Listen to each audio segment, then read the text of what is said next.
There were 10 people that were found to have had PEDs and either suspended or retroactively suspended, thus giving the 11th place finisher the gold medal. You're kidding so when me. you, I'm not kidding you, 11th place to gold medal. Zack Telander, welcome to the show. Thanks for having me back, Chris. What's happening, man? You look serious. You're a serious human today. No, I'm, normal stuff in my neck of the woods. Weightlifting is going through its potential death penalty.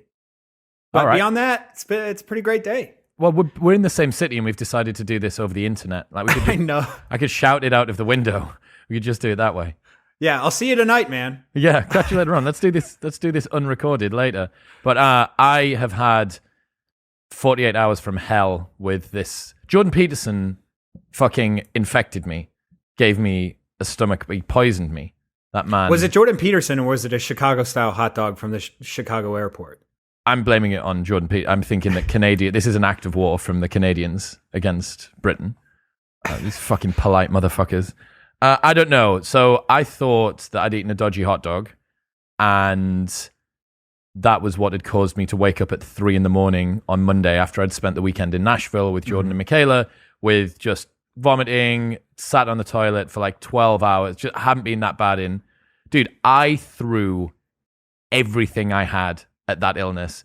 I was doing breath work. I was doing mindfulness practices against it. I'm pretty sure that I prayed at one point. Like, I'm like just putting on my knees to a higher power. I've got the cushion on the floor. You were praying to the porcelain god, that's for sure. Correct. I just wanted it to end. So I thought it was this dodgy hot dog that I'd had at Chicago Airport. And then Mikhaila messages me on Tuesday morning, "Oh my God, Chris, what have you done to us? Everyone in the house is really, really sick." So suspiciously, the only person out of the entire group that was out over the weekend that isn't ill is Jordan. So I am classifying that as an act of war. Can I be honest with you? I'm actually really relieved it wasn't the Chicago-style hot dog. Because that's your hometown, right? Yeah, well, because like if you and I ever go to Chicago and you're like, nope, no hot dogs for me, I will be heartbroken. Is that your national food? Is that the food of your people? I would say so. I mean, we like deep dish. Italian beef is another one, but Chicago-style hot dog, man, that's like, it's the greatest food on earth. So it came up in tiny increments surrounded by whatever else I'd had. Dude, it was so rough. But kind of, was it worth it? It was probably worth it. It was probably worth it for a pretty fun weekend. I had a pretty fun weekend in Nashville. Tell you what, Nashville, sorry to all the people from Tennessee. Well, Tennessee and Nashville aren't the same thing. But anyway, Nashville's much tackier than I remember. And I can't tell if that's just because I was exclusively on Broadway, which is kind of like the main party street there. But even having seen 6th Street in Austin, that's where the hen parties from Nashville come to. But when you go to Nashville, you're like, oh my God, this is the pro leagues. Like people. I think Nashville style country, like there is for country listeners, there is a distinct difference from like Nashville country, which is essentially the Hollywood of country. And I think that's where the tackiness really comes through, right? It's just that full-blown bachelorette party, like fake Southern tackiness. And which is interesting. You brought up 6th Street, which is also an incredibly tacky area. Also slightly sketchy. You and I saw Rogan pretty recently on 6th Street, and like leaving there is pretty sketchy. Yes. But you almost felt at home, though. You were like, this is what Newcastle These is, are my man. people. Yeah. But no, dude, I mean, fucking going to Broadway in Nashville turned up to 11. My God. Yeah. Like the cowboy hats, the pink sparkly cowboy hats that all of them are wearing.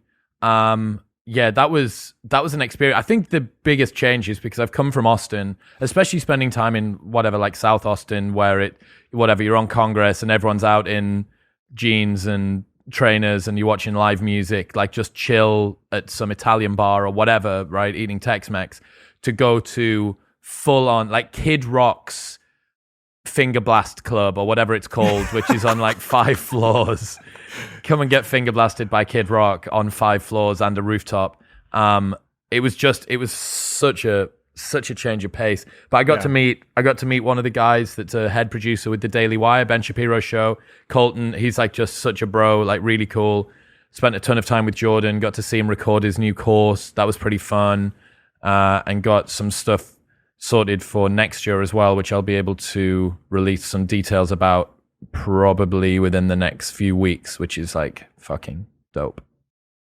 It's cool, man, but I keep forgetting you're not officially in Austinite. You are going to have to go back to your cold, dark, ominous country. Dead behind the eyes. Well, I mean, I just found out today. Here's a headline for you, man. So, where is it? COVID, UK reports highest daily cases since the pandemic began. That was today, the 15th of December. The UK has reported the record number of daily COVID-19 cases since the beginning of the pandemic, with 78,610 new cases on Wednesday. Previous highest number was 68,000 on the 8th of January, earlier this year. Follows the introduction of mandatory face masks in most indoor settings, COVID passes for large events in England. Boris Johnson is due to hold a press conference. Lots of people are ill. Lots of people are getting booster shots. Don't come back to this country. That's basically what that news story says to me. Super. Fucking great. Fucking awesome. Come back, Chris. Get yourself back here, man. Happy Christmas. Yeah, I know. It's a weird one. It's a weird one, bro. But yeah, back for Christmas on Sunday. And then we will see what the plan is from that. But this trip's been dope. This trip's been so much fun, spending time with you, doing adventures, seeing Rogan, training, hot and cold stuff. I learned how to wake surf. It's been a good trip, man. You know, it's like a holiday, but it's so much more than that for you. It feels it's got to feel much more, like much less temporary. Yep. Right? It's not just an escape where you're in a nice place. You're actually kind of living here. You know, It's almost like a semester abroad type of deal. So it's I imagine it's different vibes. Yeah, well, I think if you take satisfaction from working and from progressing and from doing stuff and contributing to whatever you think your message is to the world or your mission or whatever, one of the things that you have to deal with if you go on holiday is, well, I kind of have to sacrifice my mission in order to enjoy this trip abroad. Whereas when you go away and you kind of keep on or maybe even increase the pace at which you do stuff, you know, I've met more people since I've been here that are in my industry than I have done in the previous year leading up to this. So I'm like, oh, actually, I get the satisfaction of contributing to the thing that I really care about whilst also being away somewhere different. My buddy George Mack is in Dubai, and I messaged him at the start of this year asking, what does it feel like being out there I think he'd been there for about 3 months. And he said, it feels like I'm on summer holiday from school and someone's going to come and tell me that it's over soon, but I know that it's not over. It's never over until I say that I need to go home. And that's kind of what it feels like, that it's just this endless enjoyable trip. Well, I think that's got to stem from you actually enjoying your work. Yeah. You know, you work really hard. I've noticed, you know, you work, you do a lot behind the scenes. You're like constantly getting new guests. You're constantly editing, fixing things up, you know, curating stuff for different social media. But I think that doesn't really stress you out. It can get to you, what I've noticed at least, but you enjoy it. So, you know, it doesn't really matter where you are. I think that the UK thing started to wear on you, especially with the pandemic. You literally did not change at all. So yeah, man. What you needed. I'm bummed you have to go. But yeah, I know. You turn around and come right back. I know, man. Give me a bit of time. So you rang me this morning in a state of frenzy. Has never been heard before. The wrath of a tall human shouting about some shit. What's occurring? So essentially, the sport of weightlifting, the sport that I'm a professional in, it's under the gun again. So I don't know do you know that meme of James Franco and he's about to be hanged? No. where I forget what it's a Coen Brothers movie, but he's hanged once and it's unsuccessful, and then he gets hanged again, and then he looks over at the guy on the second time, and he looks over and he says, "First time." It's a famous meme, but basically everyone's freaking out because weightlifting is quote unquote out of the 2028 games. The IOC had I guess it was their commissioner or someone spoke about this, but the verbiage did not explicitly state that it was out. It's essentially another warning to the IWF, which is the governing body of weightlifting. Hey, you need to clean your shit up because, for real, we are going to kick you out. We had this issue leading up to 2020, which ended up being the 2021 games. It was up on the chopping block for Paris, which is 2024, which we eventually found out they were going to include it. And now they're basically saying, see, it's weird verbiage here. They're not saying, hey, you're out, you have to work to get back in. They're just kind of saying you're up again to be out. But this time it seems a little bit more serious. Okay, so can you explain the different parties that are at play here? What does the IWF do, and how do the IOC relate to that as a body? So the IWF is required to do certain things to establish a relationship with the IOC, which is the International Olympic Committee, just like any other governing body has to establish that with the IOC. They have to establish some sort of relationship where they follow the guidelines to be in the Olympics. So in the past, the IWF has been one of the most, actually, you know what? I can just outright say the most corrupt Olympic sport. I have a little quote here. It's very interesting, from somebody who did let's see here. So this guy named Mark Peath, I'm not entirely sure. He was an anti-corruption expert, and he actually worked on FIFA. And he said he and his team did a legal study after weeks of reviewing the IWF documents, which is the International Weightlifting Federation documents. What I saw here seems very, very brazen to me. More brazen than what I saw at FIFA. And if we're talking about corruption being more so than at FIFA, that can give you guys the level here. What's he referring to?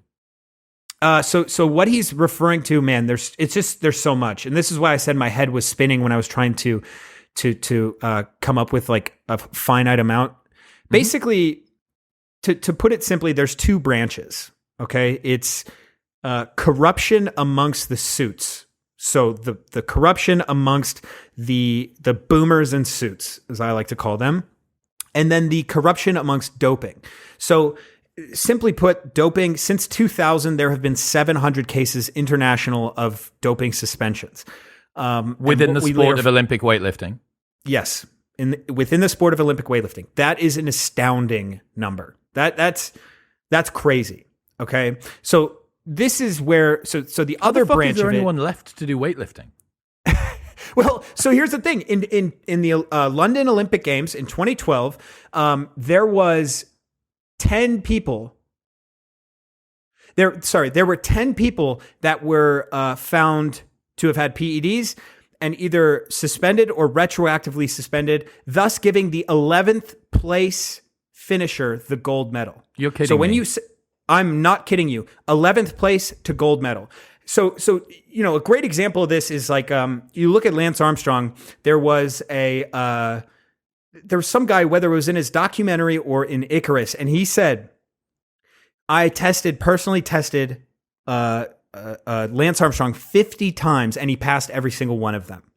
Now, I believe that he passed those tests because they said it pretty explicitly in that documentary. It was either Icarus or I think it's the Lance Armstrong documentary, a great documentary, by the way, where he was like a prized possession to the cycling federation. So, Americans more or less did not care about cycling before Lance Armstrong. And while he was hot, the last thing they'd want to do is pop this guy and get him in trouble. And it took a long time for the people outside of that federation to expose Lance Armstrong, but that's actually what happened. And, what you were saying about weightlifting, how is there anyone left to do weightlifting? when things like 2012 happens, you're absolutely right. But the main thing, I think that the doping issues are secondary to the corruption, which is some of this stuff is very interesting. If these guys, the heads of the IWF, were outside of sport, they would be behind bars. There is no question about that. And there are so many other sports like this.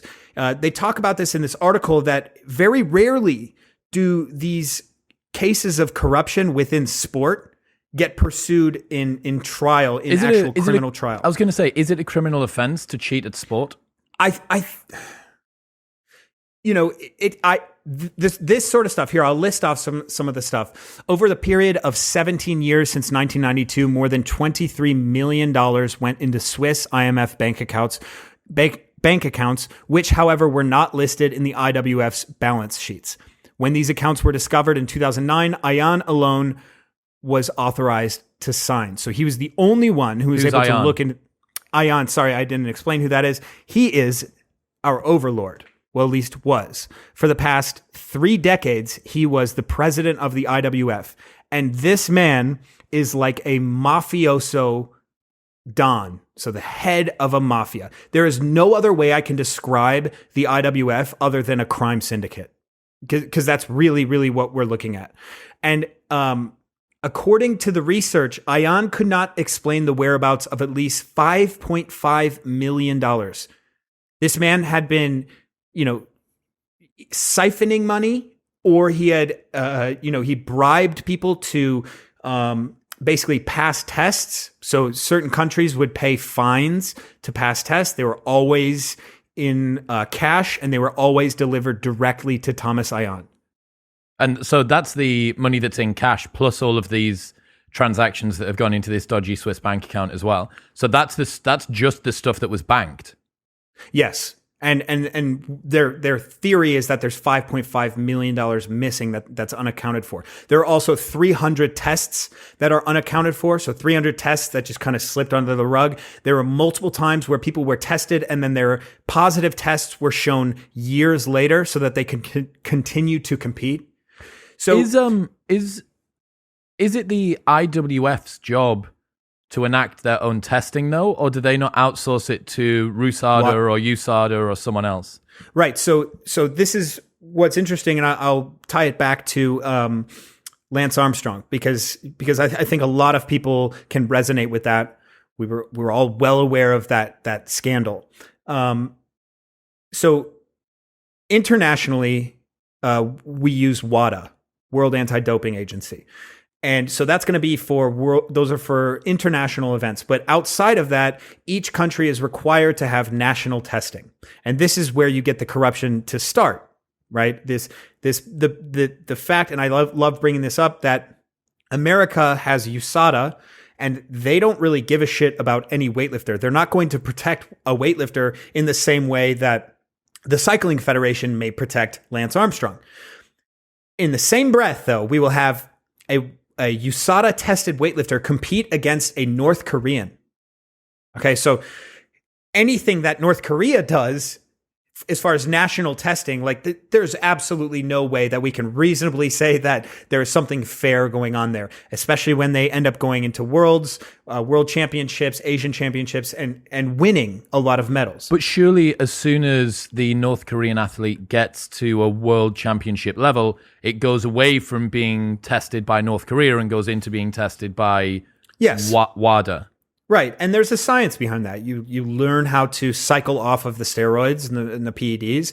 You learn how to cycle off. You make sure that the window for catching these metabolites is closed, and then you go and compete, which surely offers an advantage. So what you're saying is that WADA is there to test athletes during their competition phase at the absolute peak, but because your national testing isn't up to scratch, athletes are able to do more metabolic fuckery during their prep phase, and then with the right amount of cycling off, they can get themselves stronger outside of international testing with only national testing, and then beat the international testing when the time comes. Yeah, so this is a great point. There are 3 avenues for passing tests. The first avenue is knowing when the test is coming. The second is knowing what the test is exactly. And the third is having a drug that won't get tested. So knowing when the test is coming is like the greatest advantage in my opinion, because it's the least risk, right? You can plan out your taking of whatever pharmacological substance you need. You can plan that out to make sure that you pass the test. Knowing what the test is would require you to have that testing facility yourself. So the Gregory Rodchenkov of Icarus, he was the leader of RUSADA. So he had the literal exact testing that was used from WADA. So his athletes, he would just make sure they were clear with his own testing, and then, they would show up and pass tests. The third would be some sort of designer drug. And I don't know the reality of that one actually existing, but it's not outside the scope of something that can happen. Presumably there's a fourth route here that you could just pay someone off to swap samples out. Yeah, and that's the funny thing is that's exactly what happened. That is exactly what happened in weightlifting. There was a German documentary called, I don't know the German term, but it was just called The Lord of Lifters. And it was about Thomas Ion, the Lord. He's the overlord. He's the Sith Lord, an actual evil, evil man. And in this documentary, there was a Moldovan team doctor who said, we would just have random people show up for the testing, show the ID of the person, piss in a cup, and it would piss clean. Sometimes the tester would show up and we'd offer them the proper amount of money and they wouldn't even collect a sample, or they would collect, a clean sample from someone else. This was the sort of stuff that was happening en masse, and we were able to catch it. So is it the IWF's job to deploy testing? Yes. Well, it is because they utilize WADA, and there's a requirement within IWF to have out of competition testing that is nationally driven. So that's not even really the issue. The main issue is what I believe is the corruption at the absolute top, the skimming of money. There was a story. This is a great story. Shaheen Nasarinya was a middleweight weightlifter who was, notoriously in the top 3 in his weight class. Piros Dimas was his main competitor. Piros Dimas was like the most decorated weightlifter of all time, easily the most decorated Greek Olympian of all time. And another one, Georgi Adzanidze, who is the coach of Lasha Talkhadze, who Lasha is the greatest weightlifter right now. So those 3 guys were in a very competitive stage. And in 2000 in Sydney, Shaheen was approached by his coach and basically said, look, you cannot compete. And if you do compete, and if you put up winning numbers, the rest of our team will be popped for steroid use. And essentially, what the reason for that was because they did not pay Ion or whoever at the top to pass those tests. Okay, so what Shaheen did, you can see in the snatch session as he's warming up to go snatch, he's wiggling his elbow around while he's snatching. He looks fine. He's in unbelievable shape. He even said this. He's like, I was in the best shape I have ever been in. And he starts playing with his elbow in the warm-up room, and he's making sure the camera's looking at him too. He goes up for his first snatch, and he fakes an elbow injury. Walks off. Piros Dimas is the winner. I believe Georgi Adzanidze is the second place, and then someone else is third place. So he doesn't even podium?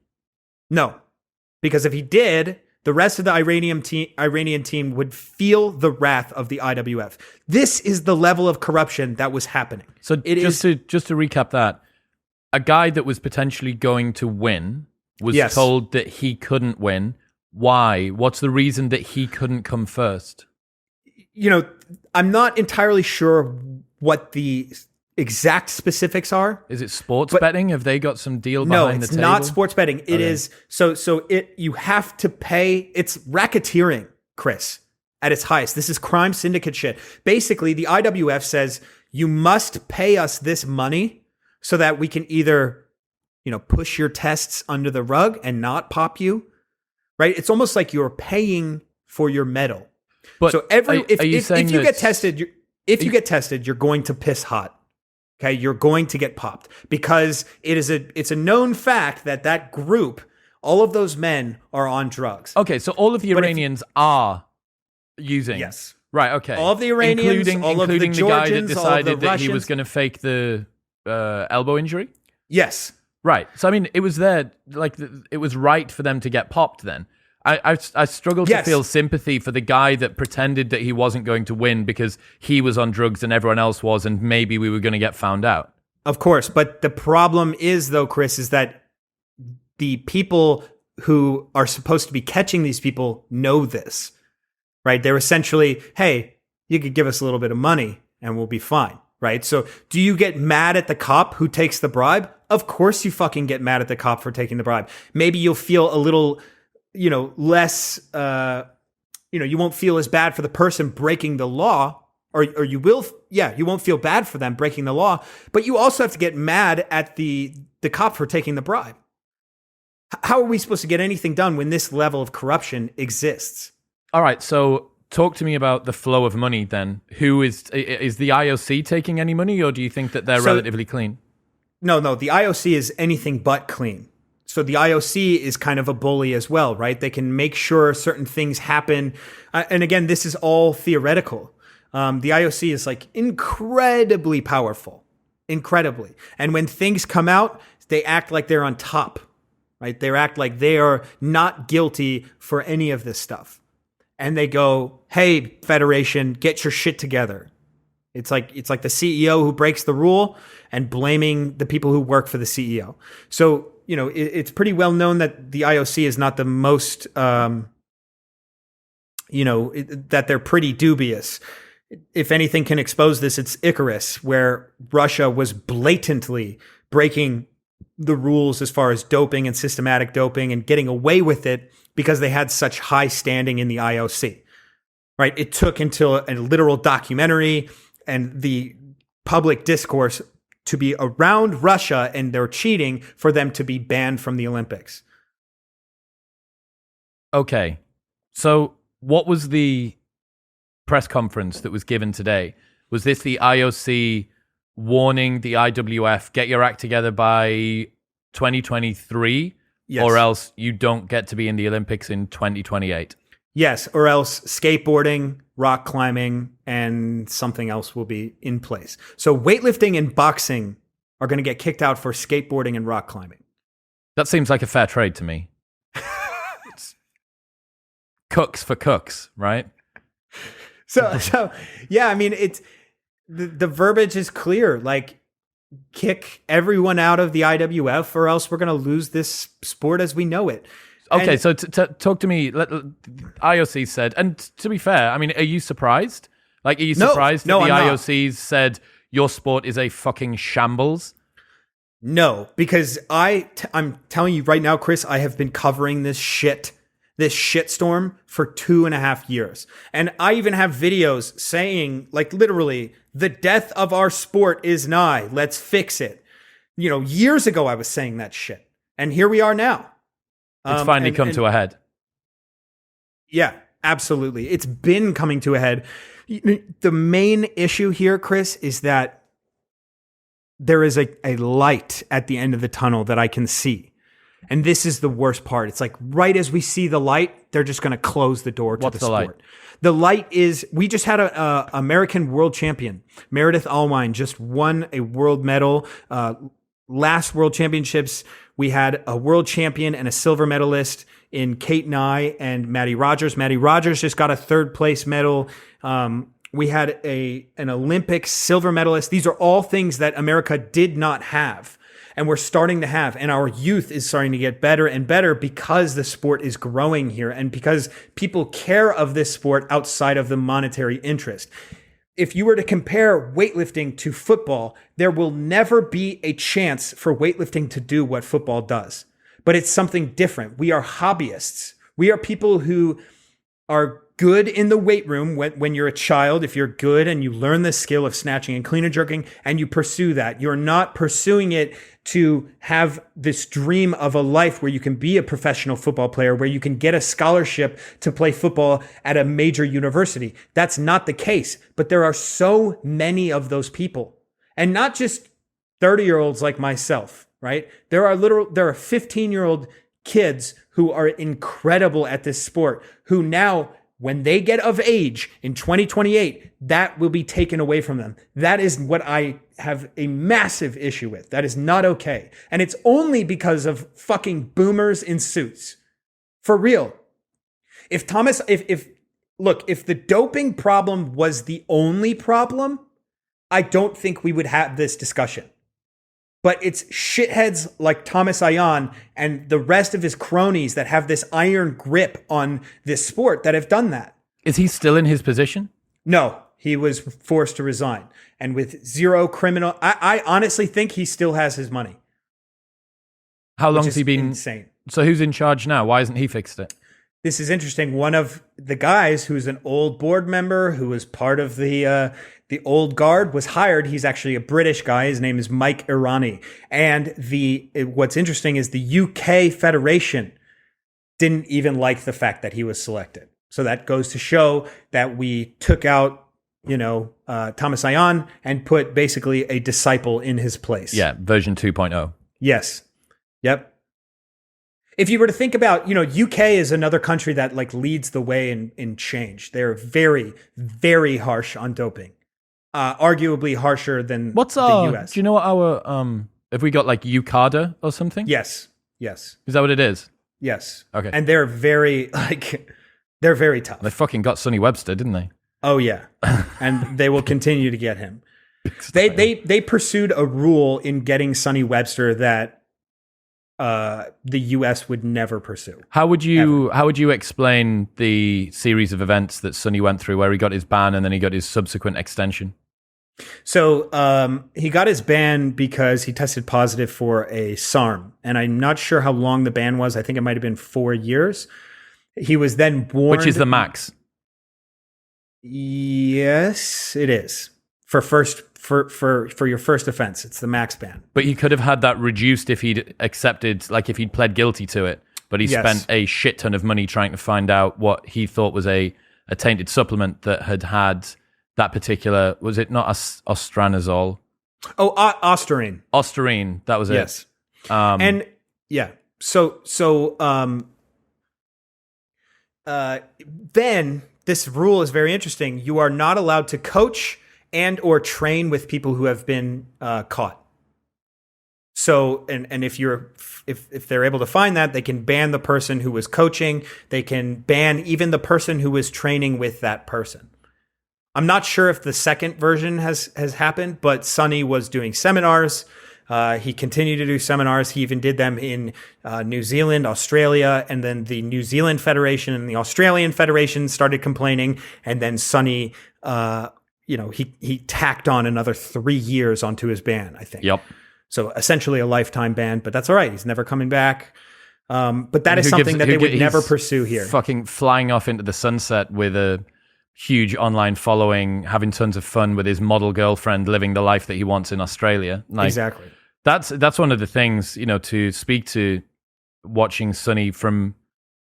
I was just starting to speak to him for the show as his first ban became public, and I think we touched on it. And then James Smith's first podcast, I want to say his first or second podcast episode, is about Sonny's ban. It's it's him opening the doors completely about what happens. So I've kind of seen this full trajectory, including the fact that the sport that he did, where you can see photos of him walking next to Andy Murray, waving his little flag at Rio, and then thinking, okay, my goal after I get through this 4-year ban is to come back and do the Commonwealth Games in 2022. And that, that's at least part of it. But I mean, by the time that his ban's over, he's going to have gone from being like a 23-year-old kid to being a 31-year-old guy or a 30-year-old guy. And Yeah, you're right. They've basically taken the prime of his career away from him, and he's just decided to be the most anti-fragile motherfucker on the planet and just have an awesome time building his platform and doing what he wants to do outside of the institutions. Well, I would like to talk about doping in sport, just generally. Yep. How it works and why it will continue happening. But I think from what I've gathered, when I continually cover doping in sports and corruption in weightlifting, there's this defeatist attitude from the commenter, basically being like, I don't care, let them all dope, screw the IOC, screw sports, just make it fun for me. And I have a major issue with that. Right? It's very simple-minded and it's almost defeated in nature. That it's absolutely impossible to have some sort of policy in place where, for the most part, we can have clean athletes. And if that isn't possible, it's possible to have the playing field be somewhat more level. The biggest issue that I found with doping, and in my experience in weightlifting, but this can carry over to many other sports, is the protection of doping athletes who dope. That's the biggest issue that I have. So if you want to roll the dice and take drugs and try to pass tests, go ahead. You can do that in any other place, in any other endeavor in your life. You can cheat. If you don't get caught, what are we going to do about it? But that is not what ends up happening. There are people who get unfair advantages so that they can cheat, or at least cheat more than others. So you have... Right? So that... Go ahead. You have certain athletes that are able to utilize performance enhancers whilst other athletes don't. Has your camera just died again? Yes. Do you have another battery? No. I hate you. I fucking said before we started. I charged it, bro. I was charging it for a half hour. You were a fuck. All right. We're switching to your fucking special needs camera. By the way, though, this camera is much better. It's not much better. Shut up. Right. No. It's much better than the last camera when it switched over. Oh, because you got your new fancy... Yes. Yeah, laptop. Okay. Yeah, the problem is that some people get popped, some people don't get popped. That's the issue. Yeah, and more than that, the problem can stem even to an even worse place. Egypt was, I think, provisionally suspended from competing just internationally completely because they were found doping up 12-year-olds. So they were giving PEDs to 12-year-old girls and boys.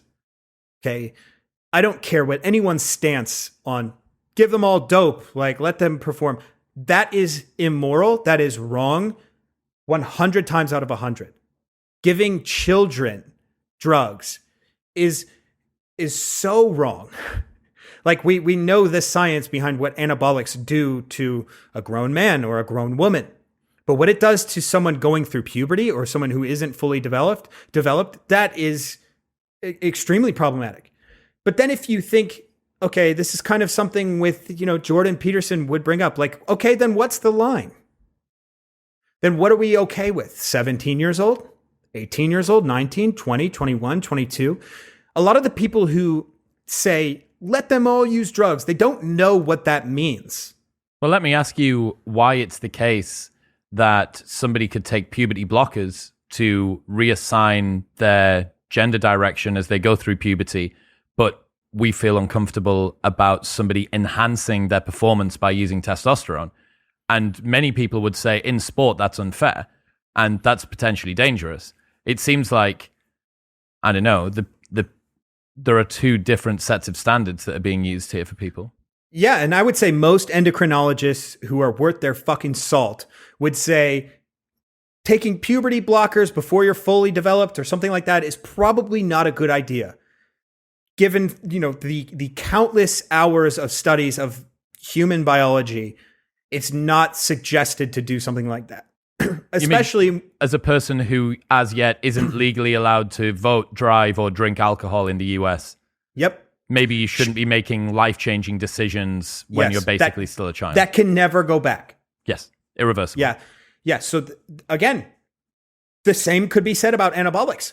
At what line then?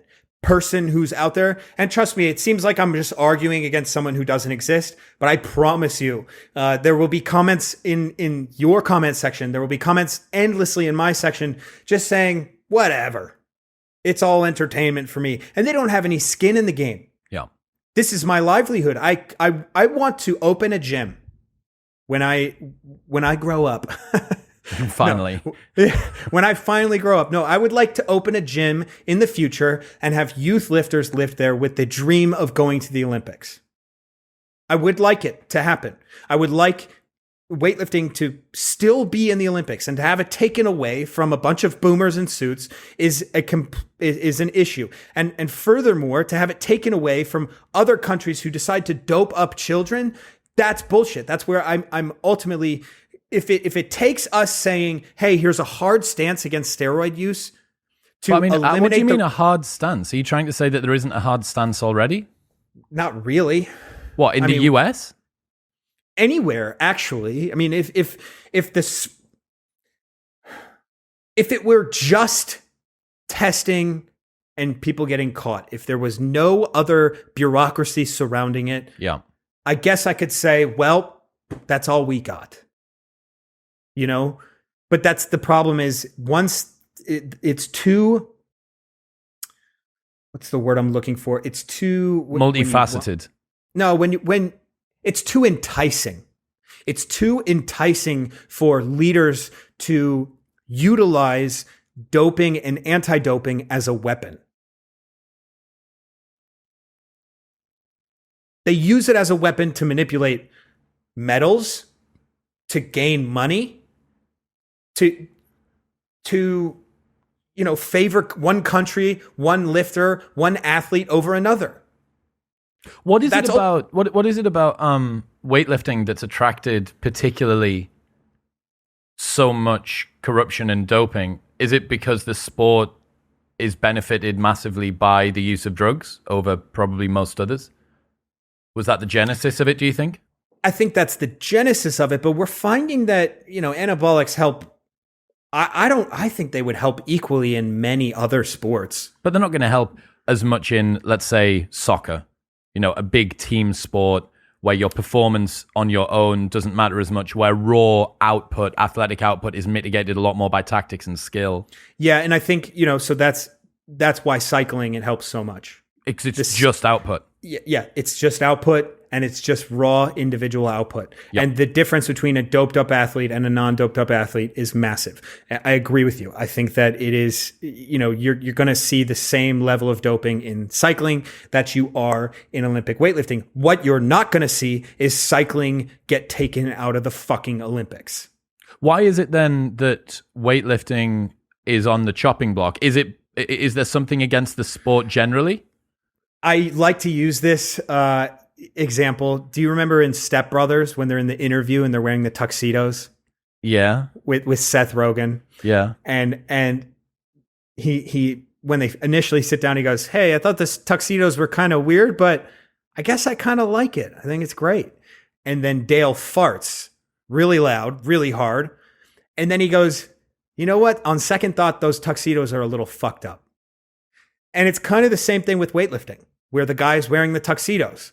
And when we keep getting in trouble like this, it's like we're Dale farting. Oh yeah, weightlifting is kind of a fucked up sport. I think we can take it out of these Olympics. Right? It's like if we play by the rules, they're okay with us. But if we don't, we look a lot more fucked up than a major sport not playing by the rules. Because we're just not prevalent. I mean, at least in America, we're just not. It's not an important sport, but that's a theory that may not be true, right? I understand what you mean. It's more of a theory, right? Like we're a downtrodden sport that's not as famous as other sports. And, to another country, that might not be the case, but I think I guess I can only compare it to cycling, especially in America. The way that we look at cycling, it's like, we have a ton of hobbyists, we have a ton of decent pros and decent amateurs, but we'll never look at it like we do track and field, gymnastics or swimming. For some reason, we just won't. I don't know, man. I understand how it's a shitty situation, especially for you as someone who has dedicated a lot of time to this, who has got athletes who are potentially looking at, verging on potentially qualifying toward that 2028 Olympics. I understand why it would be uncomfortable, but I don't see the corruption is twofold, right? So you've got the guys at the top that are ruining it, and then you have the doping that's coming from the bottom, which is kind of destroying the sport.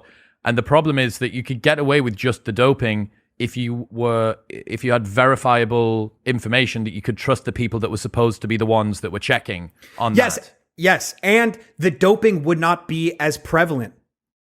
I think it would be some sort of a trickle-down effect. It would have to be, right? But again, like I said before, it is too enticing to take advantage of doping and anti-doping. It is too enticing to take control in that way. At least that's what I've seen. Wasn't Russia, weren't they just kicked out of some Olympics recently? Yes, but they were allowed to compete as like the U.S. or the Russian Federation or some. Do you know what the story was there?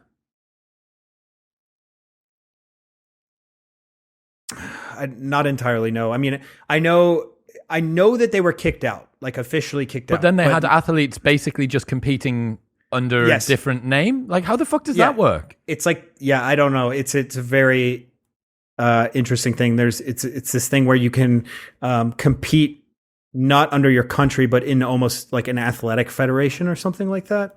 Okay, so strange. All of the people, tons of the people that wouldn't have been allowed to go under Russia went under the fucking USSR or some shit. Yeah, but they felt the heat from that regardless. Like, they skirted around a little bit, but they felt the heat from literally not being allowed. Could you see a world within the next 50 years where the Olympics just gets disbanded for widespread drug use overall? Like the Olympics gets cut off? Yep. No, I don't think so. I think it's too big of a beast. Yeah. It's a political tool. It always has been a political tool. The Olympics have always been something where a country can flex. I mean, this is really why I think the corruption in weightlifting is so prevalent, is because these countries that don't have much power in any other sport, they found that they were doing pretty well. Countries like Armenia, Ukraine, Iran, these countries found a way in to get gold medals. A gold medal for these countries is a massive deal. Any medal is a massive deal. It's a great national tool pride. For propaganda, for national pride. It is a way to say fuck you to the other countries, to say that we're better. It is absolutely a competition between countries. And so now when we see these countries do well that don't do well in any other sport, they're going to clamor to the way things are. It legitimates that country's sort of sporting national presence. Yeah, okay. Yes. Right? Does that make a little bit more sense why it's so difficult to break down this corruption? Because they don't want it to go. Because it's successful for other sports. Why is it that weightlifting has permitted Iran? Why can't Iran just dope the shit out of some cyclists and crush cycling or some other sport, boxing or something? I think they are all right at boxing, actually. But yeah. I hadn't thought about that, actually. I hadn't thought about that. I think there's like some sort of history there. I think you see Eastern Bloc countries because they were, part of the USSR and historically the USSR has been incredibly successful in weightlifting. So then those countries break off, and now it's a great opportunity to flex against the old Russia, the old USSR. I'm not entirely sure about Iran. What we see in a lot of other countries is some of these guys from these Eastern Bloc teams, they end up going to these other countries and they end up being their head coach. Oh, so you'll see a Bulgarian head coach of the Australian team or something like that. Fuck. And that's where things get very interesting as well. What do you think? How widespread do you think drug use is generally in sports? So if you were to pick I don't know, like American football, right? Or basketball and stuff like Massive. that. You reckon? Yes. Massive. It's not so that you can grow and get bigger muscles. Yes, you can retain. The greatest thing is you just retain your muscle so much easier. The second greatest thing is you can just do more work, because every powerful movement, you're able to have just a faster acting metabolism, a faster acting mode of recovery towards whatever movement that is. I think that basketball might be like, it would be the most advantageous place to use dope. Why? Because it is so intense what like a big player goes through. 40 minutes of just back and forth and jumping and cutting, like it just would destroy your knees, the forces at which they're constantly using. And they play so many games. If you think about football, there's really not as much play. The average play is 6 seconds long. Right? Basketball is nonstop. It's on hard wood. You're not just cutting, you're jumping. If you were to compare that to soccer, the time that one player, if you actually look at the amount of time a player sprints and cuts in soccer, it's not even close to a basketball player. That would be fucking, I would love for someone to do an analysis that understands the way that different doping substances impact physiology and performance, and to just say, look, here are some of the relative outputs that you could expect if you were to take a moderate sort of sub-detectable dose where you were cycling on and off. So here's a typical cycle that somebody that was playing basketball would be able to use. And here's one that somebody in cycling could use. And here's one that somebody in soccer and weightlifting and powerlifting and whatever. And to just have a look at the differences, the expected differences in performance. One of the problems that you're going to get, I mean, let's say, obviously you had this in baseball, right? You had Barry Bonds and that entire period where baseball lost its entire fan base because there was a huge doping scandal. Now, the problem that you have with any sport like baseball or basketball is the season is so long. Yes. It's huge, which means that if you have no time off, the sort of compounds that you can use, the complexity of how you're going to cycle in and cycle out, of using different protocols, all of that's going to be turned up to 11. Yeah, and I also think, it doesn't take much. You just go through the majority of your career as a natural athlete. You make it to the NBA as a natural athlete. You establish yourself as a natural athlete. And then when you want to hang on and potentially improve, because remember, it's all about improvement in any sport. You want to get better, but it's very difficult to get better when you're already some of the best.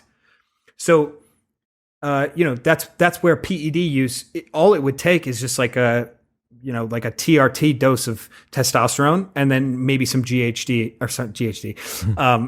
growth hormone, HGH. So like GH as well would help a ton, but just basically a TRT dose for a natural athlete that's been natural their entire life. Something like that would increase performance like mind-blowingly. Need Derek for more plates, more dates on. He could tell us this shit. Look, the way that I see it is like this. Any sport where your fitness is tested, but the power output needs to be high. Okay? Because if the power output needs to be high, that means you have to have a musculature that can support that. However, when you use a lot of power and you use a lot of muscle for something, you end up expending a ton of energy, which in turn is hard on your fitness. So if you constantly have to train these opposing things, right? Like cardiovascular fitness is going to always oppose it's always going to be on the opposite side of having a lot of muscle and a lot of power. So what if you were able to take a compound that would allow you to retain muscle with less effort while you can focus on fitness? Right? That's essentially what every single athlete's goal is. Increase fitness, increase capacity, increase the amount of work you can do without losing the things that make you the athlete you are. Yeah, well, I mean, that's exactly what they measure in cycling, right? They measure power to weight. That's what they look at. How do you get that ratio, power to weight? I mean, it's well, they want to be as small as possible, but they also want to be able to deliver the maximum amount of wattage down. Okay, so roll the clock forward for me. What would you do? Let's say that you're in charge of the IWF now, or you're the IOC giving instructions to the IWF. what would your mandate be? I would clean house. Every single person that was there during Ion is gone. There's no question. They're gone. I don't care how good of a person they were. They're gone. Secondly, I would look over the doping protocol and I would find a way to verify the national testing. I think that there is some level of innovation that can happen where we can verify national testing. Then I would have athletes required to take a certain number of international tests per year. So if you're in that testing pool, in that elite testing pool, you can just show up to a meet, sign up, weigh in, test, and leave. But then you're going to know when the test's going to be. Right, but knowing when the tests are coming and there's one every 2 months, it is possible, but it's less likely to take the enormous amount of compounds, as well as on top of tightening up national testing. Of course, look, Chris, you can always cheat. You can always break the law. You can always break the rule. But we have to make it harder, and we have to be more diligent with that. Like, I can sit here and give you solution after solution, and you can say, well, they could skirt around it. Of course they can. It's never going to change. But there are massive holes. I mean, if we looked at this from like an analytics perspective, we just had a bunch of economists come in, and I actually just listened to your podcast, Nerds or Geeks or... Nerds, Geeks, and Dorks, yeah. Geeks? Geeks. Because they have utility, right? Correct. Geeks. So we have a bunch of geeks come in, and they say, Jesus, this doping protocol or anti-doping protocol, like, it has massive issues here, and here. Fix them. That's got to be possible, right? From my perspective, it has to be possible. So something like that would have to change. I don't know, man. I don't know. It blows my mind that the Olympics has a very widespread drug problem. And it kind of makes sense, right? Because you appreciate that people will do whatever they need to do in order to win. And the desire of the individual is going to outweigh, or the temptation of success is going to outweigh the temptation of virtue or integrity. Like, obviously, getting to the number one spot on the podium, whether you're clean or not, is so tempting to so many people. And if you're convinced enough that the other people in your sport and in your category are also using, and you know that you're not going to be competitive without it, then it becomes a race to the bottom. You say, well, look, yeah. I can't not take this. It's better for me to be caught and kicked out because the alternative is coming 19th. So here's the problem. In weightlifting in America, we don't even have the opportunity to race to the bottom. We don't even have the opportunity to even play because USADA is so stringent comparatively to other national testing. How long has it been since an American athlete got popped at the international level? As far as I'm concerned, there was one minor incident. What's a minor incident? 10 years ago, I think. I don't know exactly what had happened, but it was Sarah Robles. I'll have to do more research on that, but I think before that, 20, 30 years. So you're saying that very few people are sneaking through the national level testing from USADA to get to WADA and then be tested at the international level and get popped? Yes. Okay. The number is minuscule. Why not just do it that way? Why not just do it that way? Say that, look, if you get popped at the international level, and your country overall is disproportionately represented, then there's going to be some sort of sanction. There is. Oh. There is. Oh. So yeah. So, no, that's good that you point that out. That's exactly what happens. Thailand was, so many countries, holy shit. Thailand, Ukraine, Romania, Azerbaijan, Kazakhstan, Turkey, the list is insane. They were not allowed to bring a certain number of people to the Olympics. Their Olympic spots were closed. So America was actually able to bring 8 lifters to the Olympics, whereas Romania was able to bring 1. Okay. And then in the Thailand, this is hilarious. In the Thailand World Championships, Thailand was not even allowed to have a team compete. The host country was not allowed to have a team No compete. fucking way. I swear to God. And Uzbekistan, before that, it was in, I don't know where in Uzbekistan. It's actually there again right now. The World Championships are going on right now. But they actually might have been Turkmenistan. One of the stands. God, there's so many. I don't know. But they begged to allow their competitors to compete at their home competition. And they were actually able to get around that. That's another point of corruption there. Athletes that should have been suspended, and actually an entire team should have been suspended, but they weren't because it was their home meet. Thailand could not pull that off. Fuck. Well, dude, I don't know. It's a shit show. What do you reckon? If you were going to give me odds, what do you reckon's the percentage chance Oh, God. weightlifting is in the 2028 Olympics? I'm going 50-50. Wow. 50-50. It seems low, and that is low, but I'm going 50-50. I actually said when we were on the chopping block for 2024, I had said, I think it was like 60-40. Got worse. Oh, yeah. You know why? Because we're farther away. Yeah. That's why it's scary. You got more work to do to get to the place that you need to be. And you've Yes. got what? Did they say when in 2023? No, I'm not. It's probably right around now, December of 2023. Okay, so you got 2 years to try and clean up an entire sport and the governing body that does it, plus all of the athletes globally that compete in it. Yeah. Zack Telander, good luck, my friend. Where should people go? They want to check out your stuff if they haven't Check out already my done YouTube it. channel. YouTube channel. Just search my name, ZackTelander. If you want to start weightlifting, go to patreon.com/Zack Telander. And Instagram as well, Coach_ZT. That's where you'll find me. See you soon for brisket, man. Bye. See ya. What's happening, people? Thank you very much for tuning in. If you enjoyed that episode, then press here for a selection of the best clips from the podcast over the last few weeks. And don't forget to subscribe. Peace.